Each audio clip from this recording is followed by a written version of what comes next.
شہید تو دلیر لوگ ہوتے ہیں, شہید تو دلیر, جسے سارا زمانہ دلیر کہہ رہا ہے وہ اپنے بارے میں کیا کہہ رہے ہیں؟ کہتے ہیں شہید تو دلیر, میں تو کاہل سا آدمی ہوں, سست آدمی ہوں, میں تو اتنا کام ہی نہیں کرتا, تو یہ خواب تو نے جو دیکھا ہے نا پھر سے دیکھنا.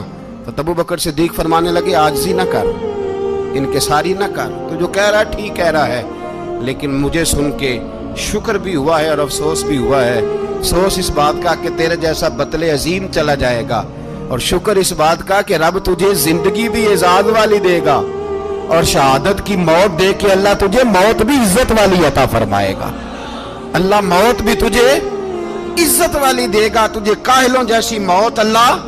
حضرت فاروق اعظم رضی اللہ عنہ, بھائی یہاں تو اس زمانے کا سب سے بڑا مسئلہ پروٹوکول ہے.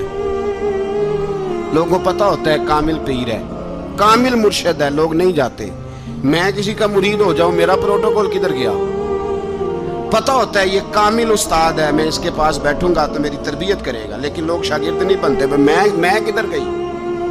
یہ جو پروٹوکول کی مصیبت ہے نا, اس نے بڑے بڑے لوگ زیرو کر دیے, بڑے بڑے لوگ. اور یہ مت سمجھے کہ آپ کا وزیر اعظم پروٹوکول لیتا ہے یا آپ کا صدر پروٹوکول, وزراء, ایسی کوئی بات نہیں. ہم چھوٹے طبقے سے لے کر بڑے سارے پروٹوکول کے قائل ہیں.